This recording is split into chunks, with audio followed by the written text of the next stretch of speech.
Anyway, so there's interpretation available. So if you need it, please choose the English channel so you can hear what I'm saying in Spanish or like the other speakers as well.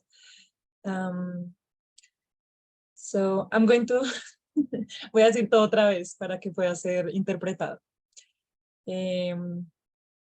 Bienvenidas todas a este webinar que estamos realizando. Welcome everyone to this webinar that we're realizing as part of the campaign against the fear of Expo Defense in Colombia. Today we're going to have 3 panelists that will tell us a little bit of how is the relationship of Colombia with other countries, about arms commerce, and we have a Colombian perspective today as well. So today we have interpretation. In that way, if you need it when someone is speaking in a different language, you can use it. So I would like to give the word to Oscar, who is a part of the organization Anti-Melee, who is a people collective that develops activism in 2 divisions, one in solidarity with Palestine, and the other one anti-Islamism in Colombia. So these 2 lines are the ones that inspired the name. Anti-Melee is an abbreviation of anti-militarist. Oscar is a participant of this collective, so I would like to give you the word. Thank you. Thank you very much to everyone to attend this invitation, and also to our panelists that join us today. For several years now in Colombia, we're worried first for the appearance and now for the consolidation of the industrial war complex that is amazingly unknown, given that obviously it doesn't have any popularity to promote it into the country, even though it's very popular to promote in the rest of the world and promote it to the ones that use this war complex. The reason that we're reunited has a lot to do with that, because from 209, that war complex from Colombia has been using a warfare in Colombia to accomplish exportation and improve commerce from these companies abroad. And it's very relevant to talk about these companies and see in Aaron's case and Canada case how they are importing war technology to Colombia, but it's little spoken on how Colombia is exporting this equipment. So it's worthy to visibilize. So first we have to identify when we speak about war complex in Colombia what we mean.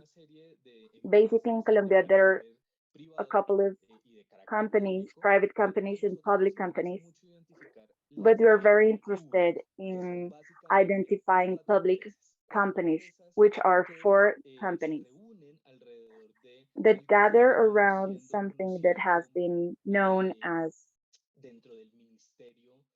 into the Defense Ministry as the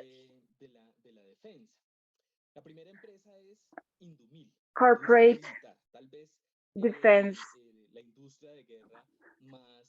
The war Indumil is the most ancient war company in Colombia. I will give you a little presentation. I want to show you a catalog that is a current catalog from 2023 from Indumil, because it's worth speaking, having this catalog in hand to talk about who is this industry. A little while ago, 1994, these guns used in war in Colombia were produced outside, but in 1994, Indumil purchased the Gali patent, and now it's produced in Colombia, and it has a very wide exporting. These Galiles that you're seeing in the catalog today are not just being produced to Colombian or for military forces, but they are being exported to places like Guatemala. Even it's a paradox if you'd like to. This arm that is Israeli today, Colombians are making these arms that are not no longer produced in Israel and exported to Israel. So it's a consequence of the consolidation of the war conflicts. Companies, arms that are being used in Israel, have some parts produced in Colombia. This Indumil is not the only company, even though it's the most profitable company in exportations.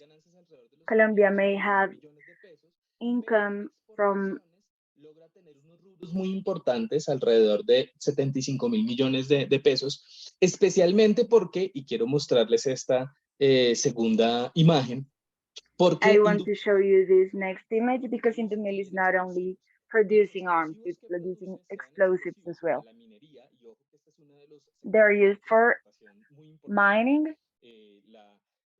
This is a very important exporting. Guyana exports Indumil explosives, and as you can see here, Indumil is not a casualty that is participating fairs like in the United Emirates, because in this photo they are posing next to bombs that the UA are exporting to bomb civil population in the war that they are having today in Yemen.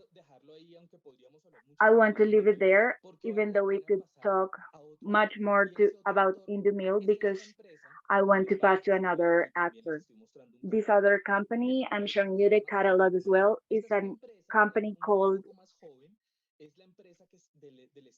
this is the companies from the state that is in charge of transportation and guns to use in the sea. Today, Tecmar is exporting all of these ships, dukes, amphibious, coast guards, exporting to Panama, Antigua, Barbuda, United Kingdom, Puerto Rico, and others. So we're talking that before it was very little, almost inexistent for this naval. So they had to import from United States, England, and other places, but Colombia's conflict has made the way that Colombia articulates around the armed commerce what's important, and there are two sectors that we're articulating in the commerce that are not just the classic ways, which were minimal, but I want to start showing you this little video that I will be speaking at the same time about. The third company, war company in Colombia, is called Coloptec. This is a company whose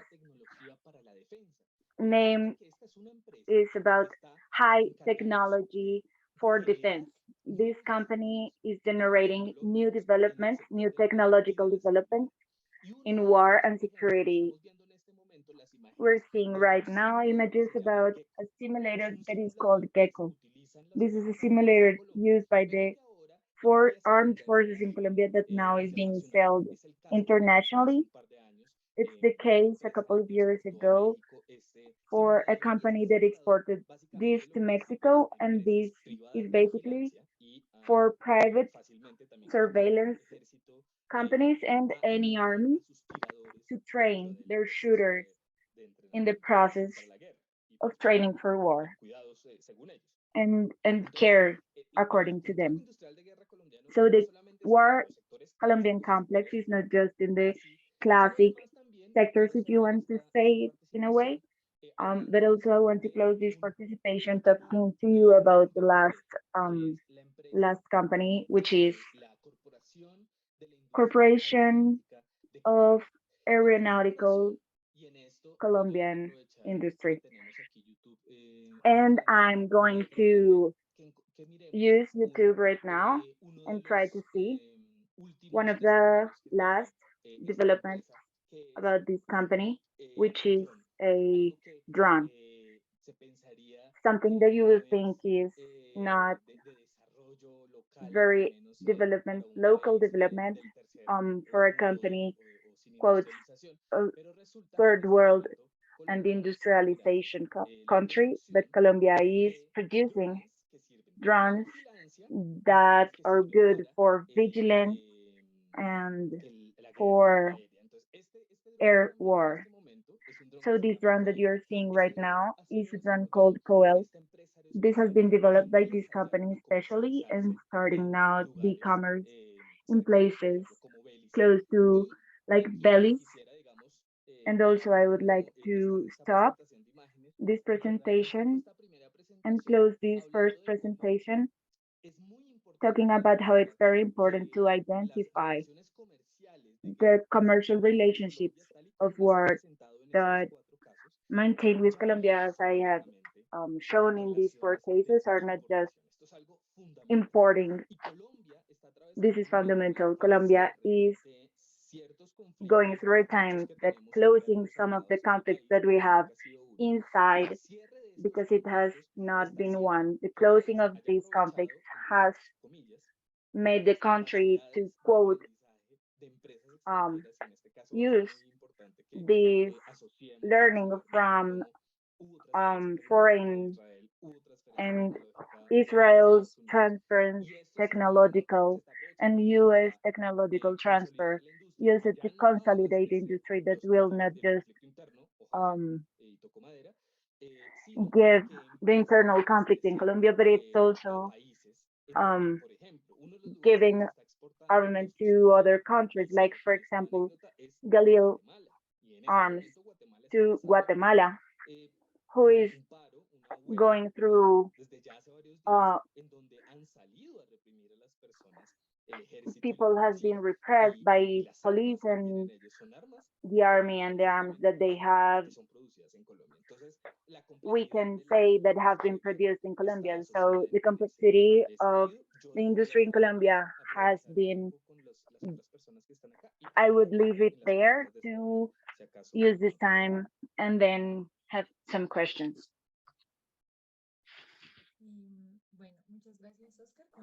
Okay, thank you so much, Oscar, for this guide that you show us from Colombia, which is not just a country that is receiving importation or have business into inwards, but it's also positioning itself as an external commerce.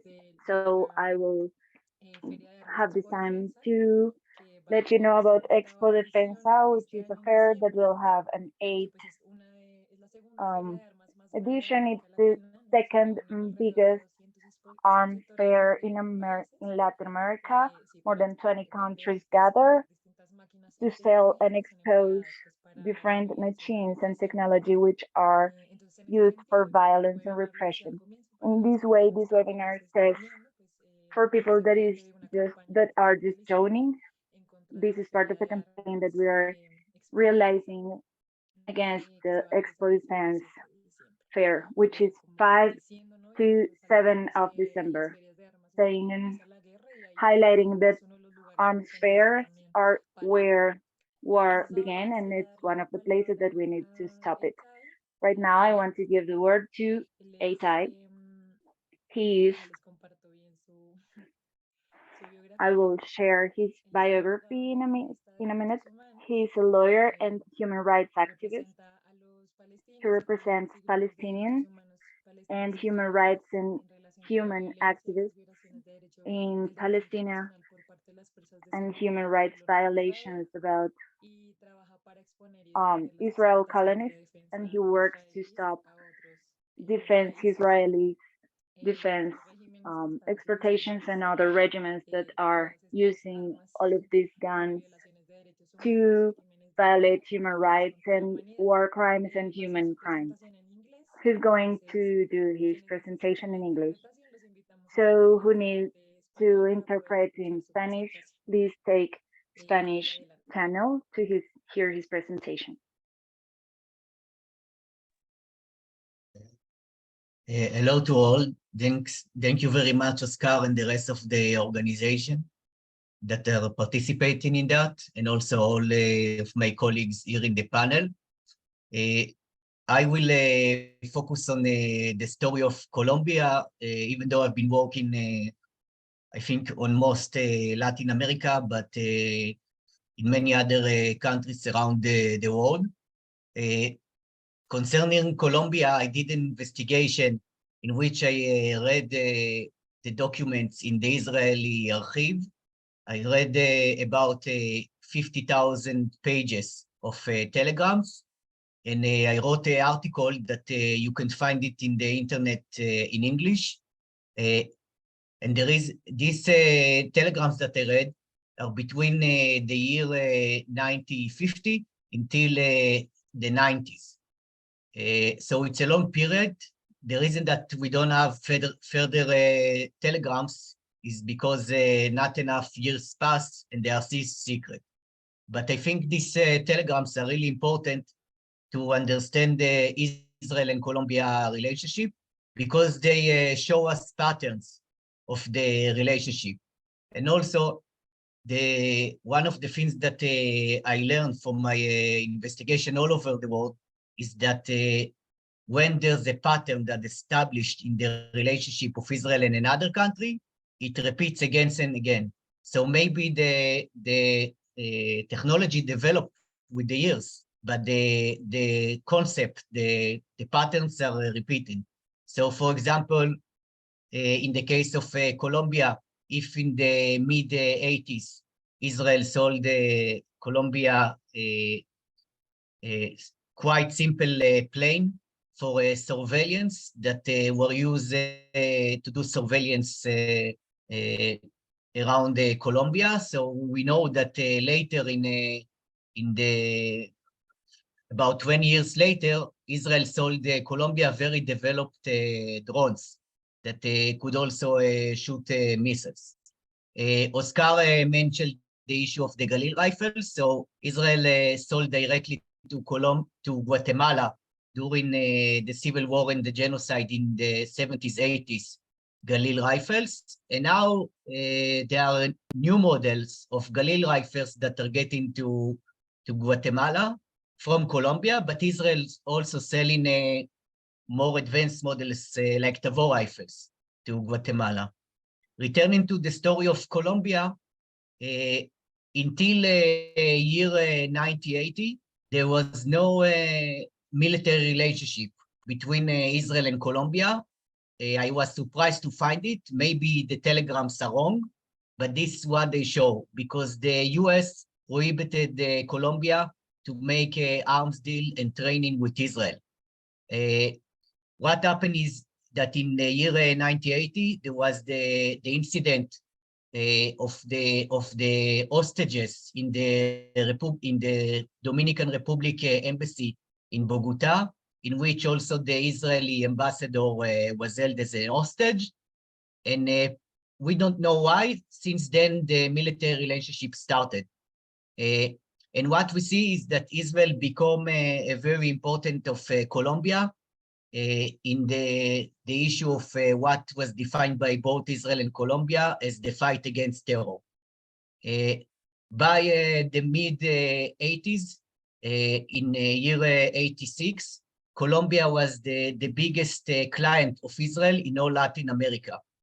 And the issue of why this happened, we don't know. Like why Israel took some of the parts of the job of the US, we don't know why it happened.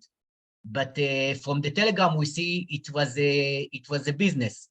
So Colombia sold Israel coal and oil. And this way, Colombia paid for some of the weapon that it bought, including aircrafts and Galil rifles, and also training. What was interesting also to see is that there were Israeli officials that gave advice to the Colombian government in how to fight terror. And the same official, after they finished their job in the public service in Israel, they returned to Colombia as private advisors. So we see that some of the Israelis that are working in Colombia have been doing it for many years. What's also interesting is that by reading all these telegrams, it's quite clear that the Israeli authorities knew exactly what is happening in Colombia, all the human rights violation. They knew about the death squad. They knew that they are arming military forces and others that are operating death squad in Colombia. They knew that they even give training in Israel to Colombian officers that were involved in a death squad, and they just didn't care. The embassy in Bogota kept reporting about all the deaths, who was involved, but they just didn't care. I couldn't find evidence about their knowledge concerning Yair Klein, but because all the documents of the Mossad are still close to the public, maybe they were aware, but at least the Israeli embassy, the Israeli foreign ministry, is not mentioning him. But the story of Yair Klein is interesting because Israel tried to say, okay, he worked without our permission. But what the telegram show is that Israel didn't care what happens with all the military equipment and training that was given with permission. They didn't care that it was used for human rights violation and for killing politicians and civilians. And this is a pattern that I think continue until nowadays. And this is also something important to say, because now it seems like there's a bit of a fight between the Colombian president and the Israeli government. The Israeli government say, okay, we are not going to sell defense export, but they are not saying we are going to stop the training. They are not saying we are stopping the advice against terror. And this is also an important lesson, that if the Colombian government is not changing all these concepts of fight against terror, that to see civilian movements and resistance group in Colombia for justice as terror groups. So it doesn't matter if you have a right-wing president or a left-wing. We saw the same in Brazil, that Lula didn't fix the establishment, and then the establishment swallowed up. And now I think he's doing the same mistake. Because Lula, even though he was leftist, he continued all the arms deal as usual with Israel and continue all these concepts of repression. And the same goes now in Colombia. So I think what we also saw in this Oscar explained is how things are being more sophisticated, because even though Israel sold the patent to the Colombian company, Israel still has a say where the weapons are going. And this is really important, because what happens is that Colombia is helping Israel to take off responsibility where the Galil rifles are going. And Belgium did the same in the past with the production of Uzi machine guns. So I think I suggest anybody that wants, you can find my full article in the internet. And I think maybe from seeing the past, you could understand a lot of things of what happening now, because history is repeating. Thank you.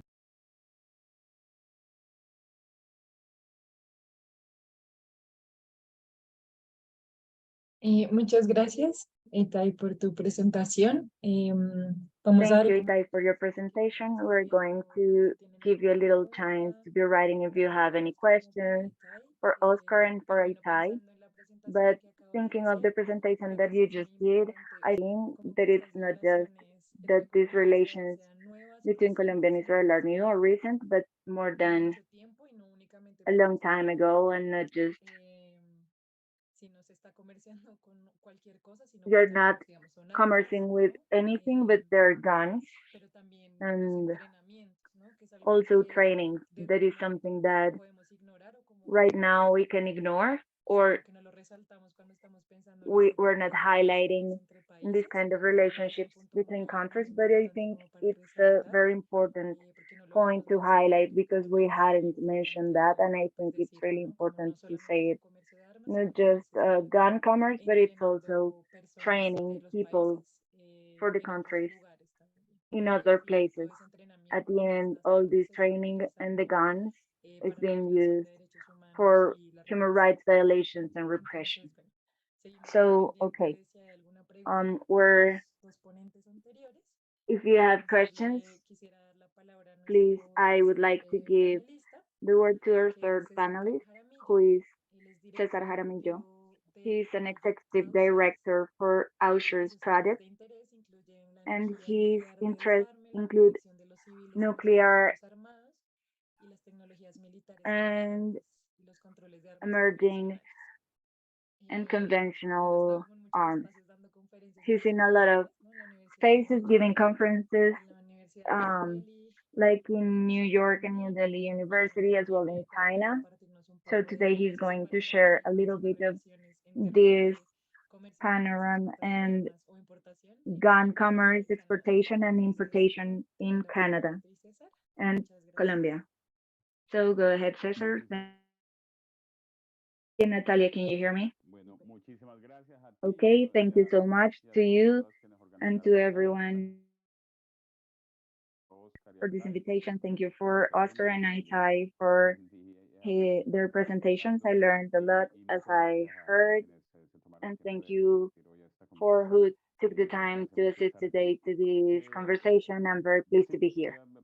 Yes, I'm going to be brief. I will try to be brief. Before I go to the Colombian comments, I have a few comments about the relationship between Canada and Colombia. I would like to do some general considerations about the arms commerce, some of which can be obvious for you, but anyways, I think it's important to highlight that.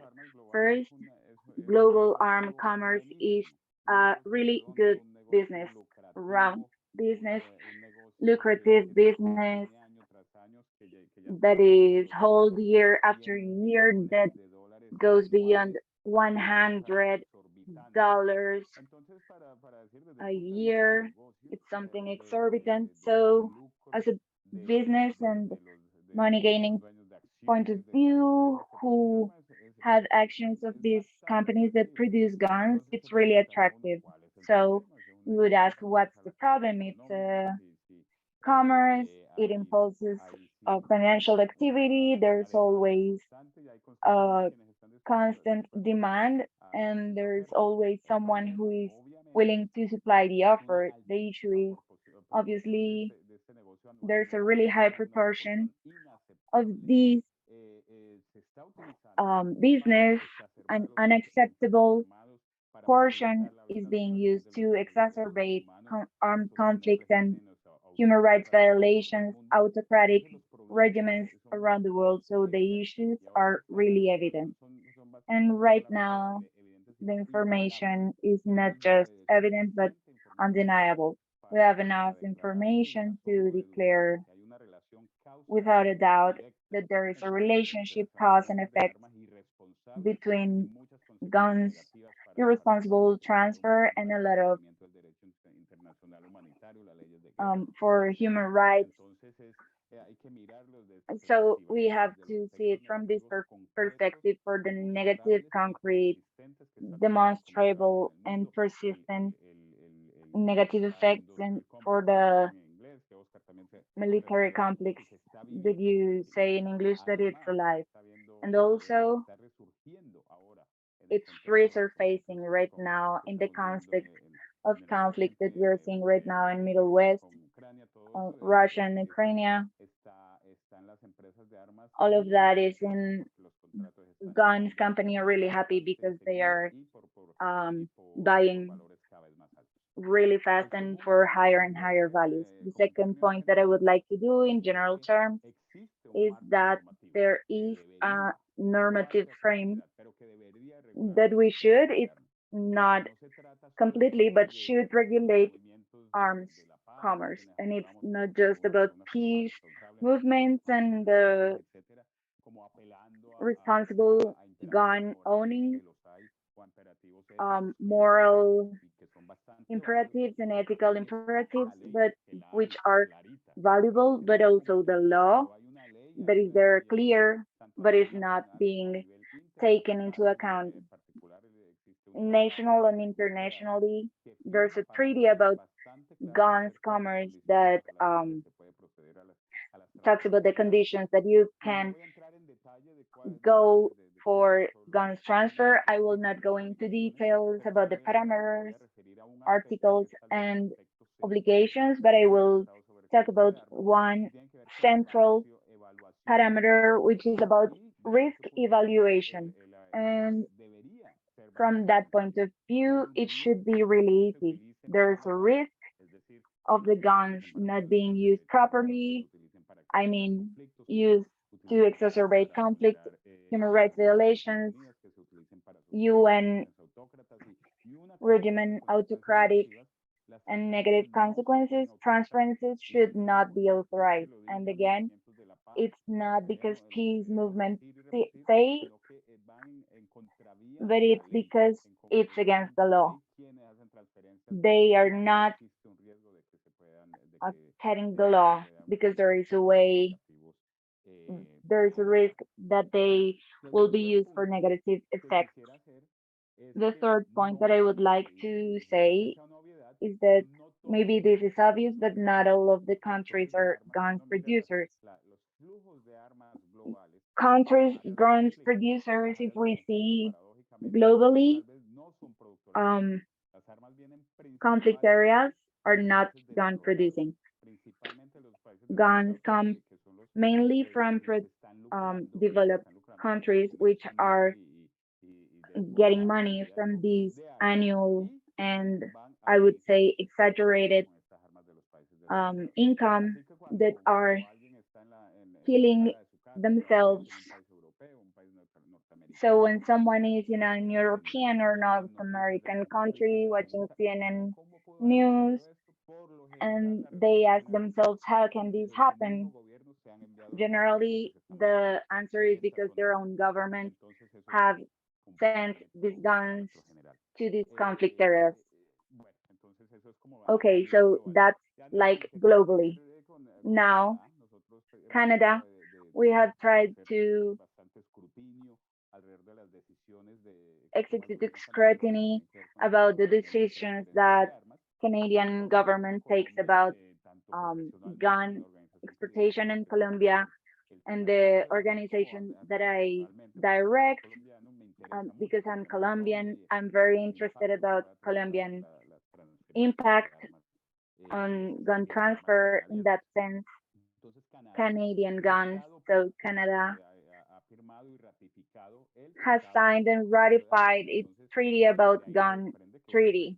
So it has to be ruled by this risk evaluation, deliverable risk evaluation that needs to proceed for authorizations. And we have criticized a lot in Canada before gone to Colombia. They're been selling UA billions of guns. Some of them, they have developed a really inhumane war. So we have criticized that. In the case of Colombia, Canada this year, 2023, announced contract of guns highest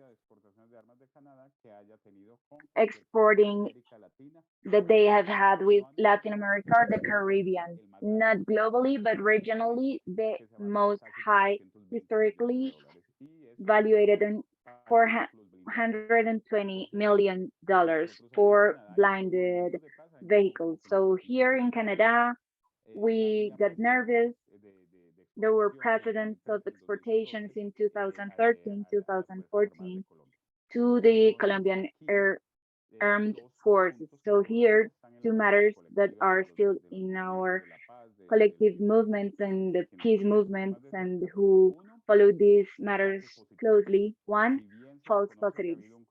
If it's recognized and it's obvious historically that there has been government changes and time has passed, anyways, it's presumed that the responsibility of the false positives, at least in part, is from the Colombian army.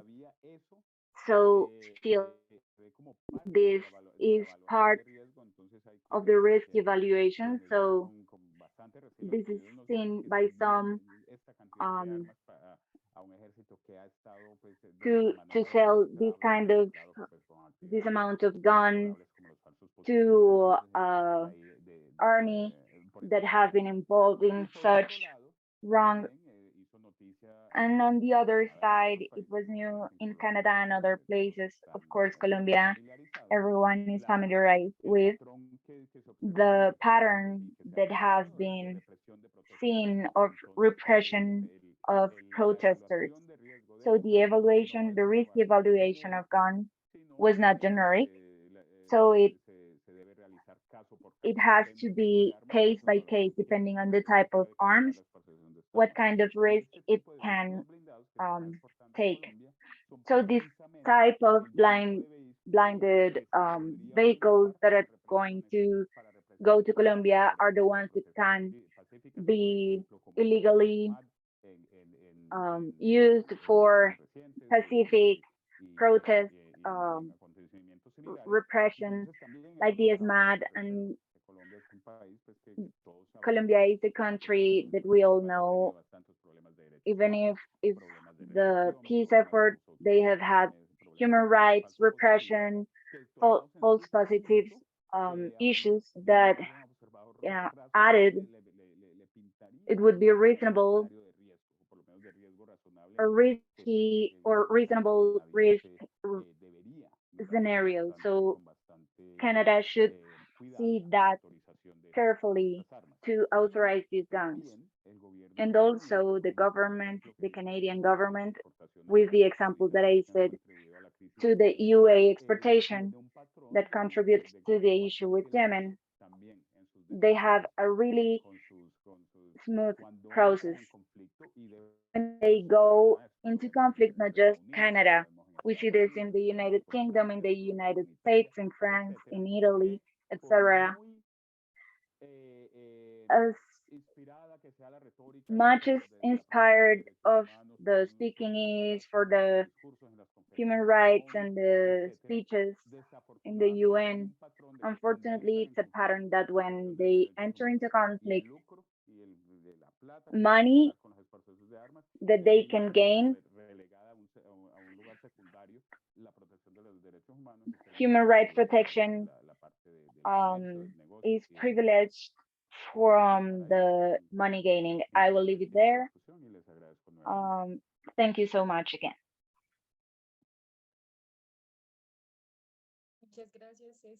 Thank you so much, Cesar, for your presentation. Okay, there is a question in the chat that I will read in a minute, but I would like to gather what you shared that is also connected to something else that I shared before, but the information and who have access to, I don't know, size, numbers, and what is being commerce is really reduced.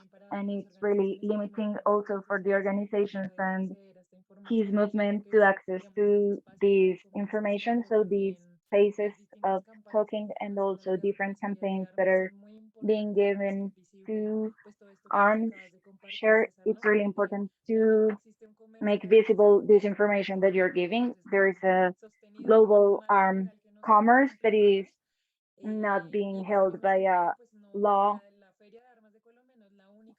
and Colombia Arm Fair is not the only one that is, and they are all being the same year for the reason. First was Spain, then England, then South Korea, then Colombia. So they're all happening like almost simultaneously.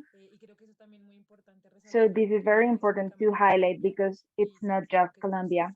So yes, these spaces for selling and commerce are in various places, but also what you just said, countries that have this conflict that no one gets and are huge in human rights violation and repression usually are not countries that produce guns. This is very important to highlight because the ones that are being beneficial for these commerces are the global south and the biggest potentials that we know in that way.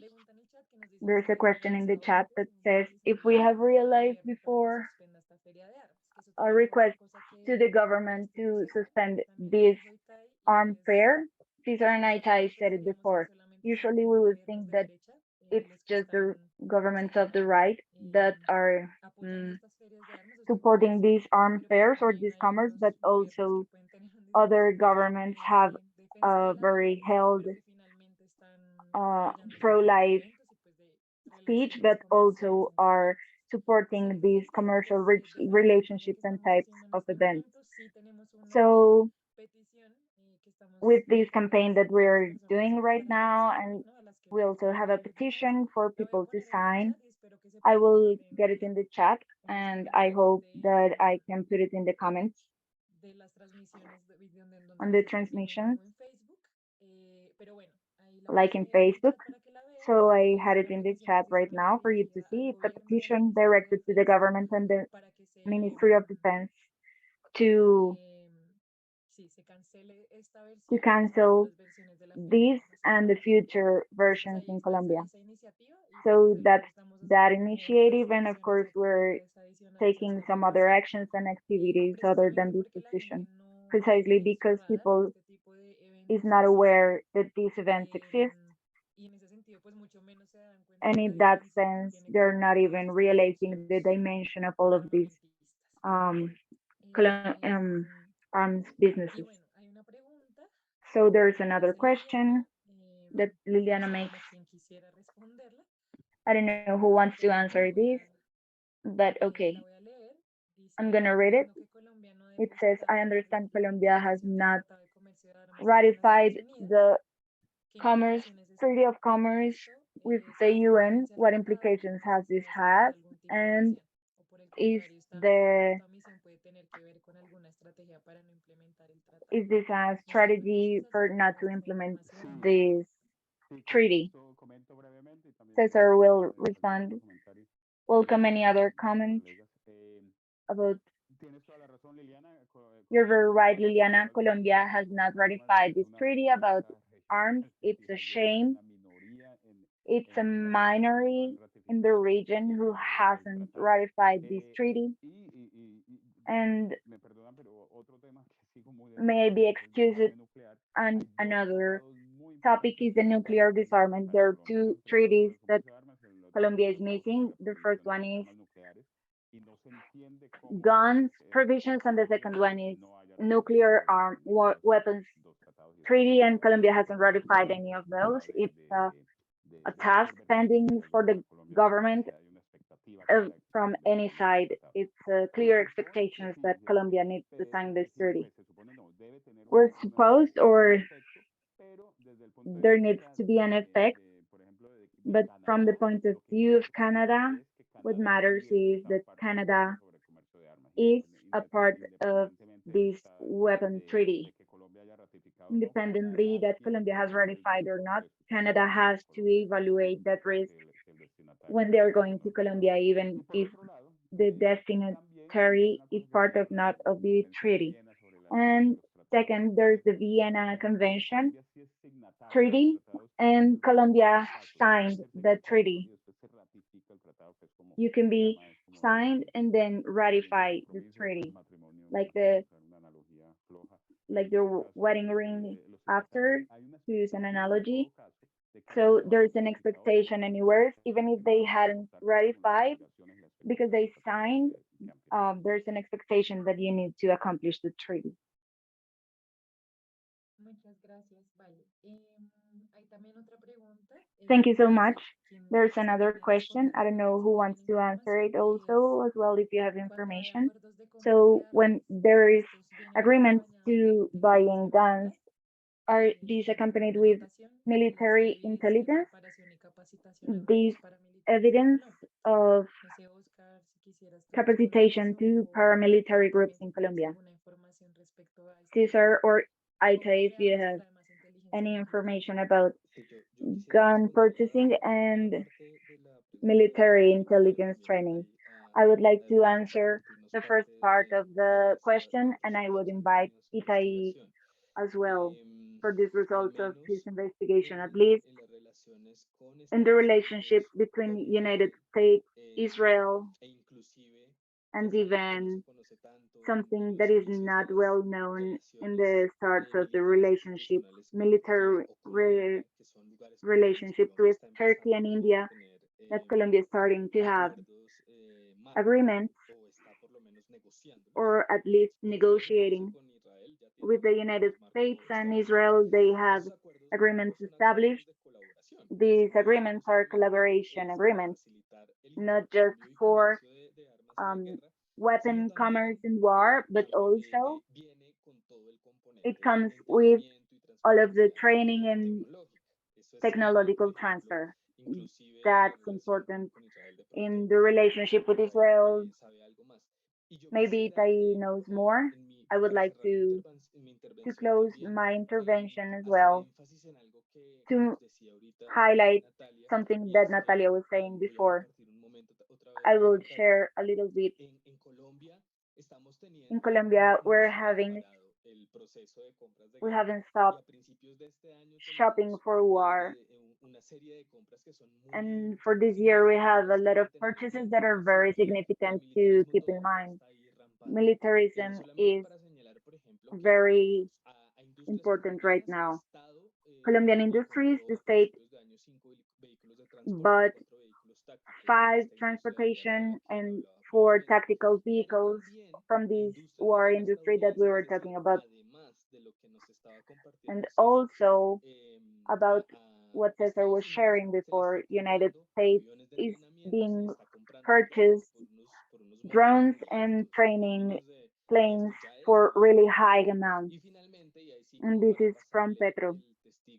And right now, to give the word to Itai, with Israel, it's really unfortunate because look at first of the year and last of the year and first of this one, they have purchased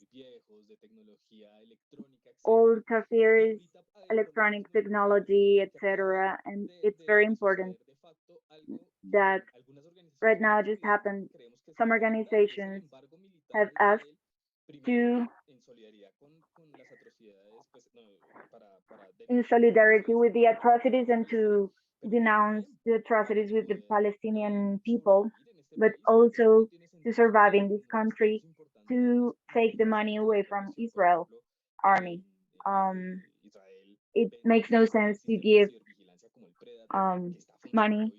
Israel is purchasing predator military operational systems that works well in Colombia, and I see after what happened with the Israeli embassy, exterior system decided that they were going to stop.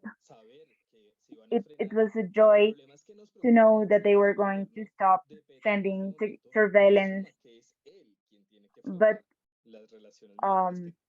President Petro needs to be the one that needs to stop the surveillance cameras with the know with the police and with the army which are the things being purchased from Israel and stop buying from them. I just wanted to give those two elements. Okay, thank you. Itai, I don't know if you want to say something about this military intelligence. In many countries, we don't have evidence, but in the case of Colombia, I did find a telegram from year 88, in which it was written that officers from Colombia came to Israel, including the head of the unit that was responsible about the disappearance and killing in the incident of the hostage taken in the Supreme Court in Colombia in mid-80s. So they came to Israel for instruction in how to fight terror, how Israel deal with terror. And also the advisor that came to Colombia were the former head of the Mossad. So it proves that Israel has a very close relationship with Colombia. It's not relationship that Israel have in every country in the world. It means that Israel trusts Colombia not only to sell weapons, but also to sell sophisticated technologies and also knowledge of how to use these technologies and how to use it in the war. And as we all know, the problem in Colombia that for almost all the government, the people of Colombia are terrorists. So they are fighting the people of Colombia. And the Israeli government, as I say, also know it, that there are farmers and politicians that are killed, but still they send people with a very unique knowledge of intelligence to share it. Not only to share the intelligence itself, but also how to collect intelligence, how to investigate the people, how to do a spying on people in Colombia. And I'm sure that it's still going on until today, because what we know about Israel is that once the barrier is crossed, so it continues on and on and on.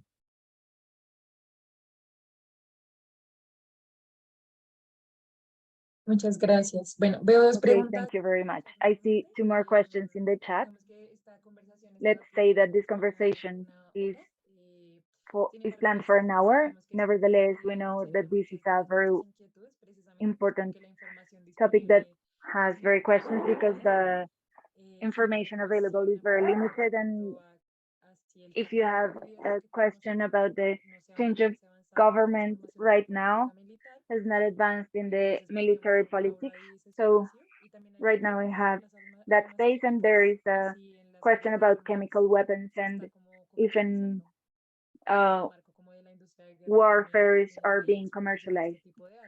If there is exportation about these kinds of weapons. Oscar answered that he doesn't have knowledge about this precise information, but it's worthy to investigate when we have the list of expositors that will be this year and everything. So right now I have that question, if the government change has implied a change of political military in Colombia. Thank you, Natalia. And thank you, Solangela, for the question. Yes, but I would like to refer to something in that sense Itai and Oscar said. Unfortunately, the political wave right now has less impact than one would think. There is the force of that weapon commerce that one would think maybe easily it's more right or more conservative, more exported, exploitative, or if they're more left, they're less involved, and it's not always in that way. Many times those contracts are for many, many years. It goes government on government and nothing changes in that way. So in that point of view, in Colombia's case, one would think in one of these governments from the historical fact, there would be less tendency. I don't know all of the details, but I can say if Colombia is still selling arms to the UA, that's something that must be remembered to the government, especially now that we're lamenting so much with all of the reason for bombing in Gaza and Palestine. Colombia is um, taking a part in Yemen, so for coherence, it's very good. In Canada, I imagine you're familiarized with Justin Trudeau, the Prime Minister that arrived to the government with a lot of charisma and very well received as a great liberalist. And this contract, when weapon contracts are the same that his predecessor that was conservative left, he was more hated and rejected for the way that he was involved with the military and weapon exportation, and liberals are doing the exact same. So sometimes it's even harder than the political waves. I would like to complement the question with two things. Also, to get into expo defense, I would like you not to forget where you're going to see in this moment is that expo defense is with the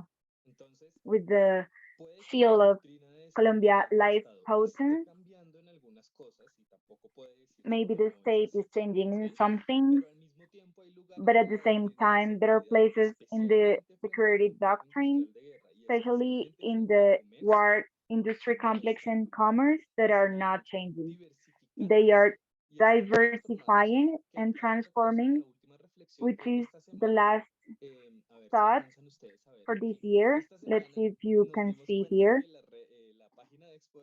This week we saw that Expo Defense had this new announcement, and is that this year Expo Defense will have other ways,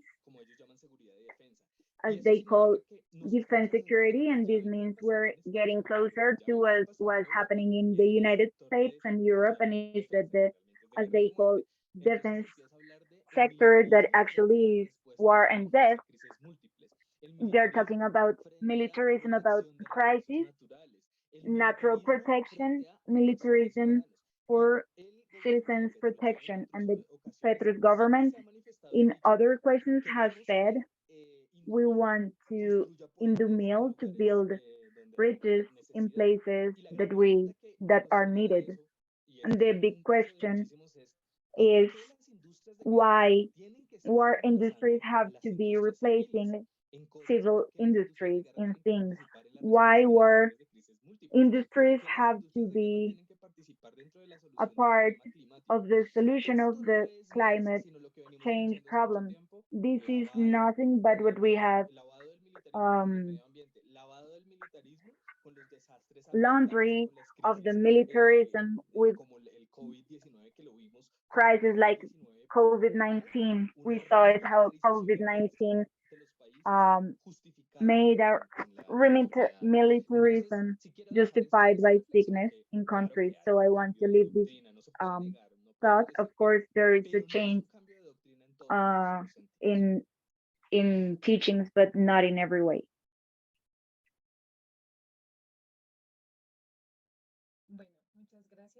Okay, thank you, Oscar. So, okay, I will start closing this webinar, this conversation. As I told you, this is a part of the campaign that we're making a lot of organizations in Colombia, international war resistance, war beyond war, militarism observatory, precisely against warfare. I shared the petition that we're sharing for you to share between your networks and people that are interested. And again, thanks to Itai, Oscar and Cesar, and everyone who joined this conversation. It's the beginning. And further in November, we're going to have another conversation on this topic. But right now, focused on the resistances and actions on military groups, not just to stay with the panorama that is very hard and heartbroken, but also what are the implications and the actions taken against these arms pairs. We also invite you to join in the moment when everything is organized. And again, just thank you for listening and for the transmissions and here at Zoom. And thank you so much. Thanks to you, Natalia, and for everyone who joined. Gracias, Nata. Thank you, Nata.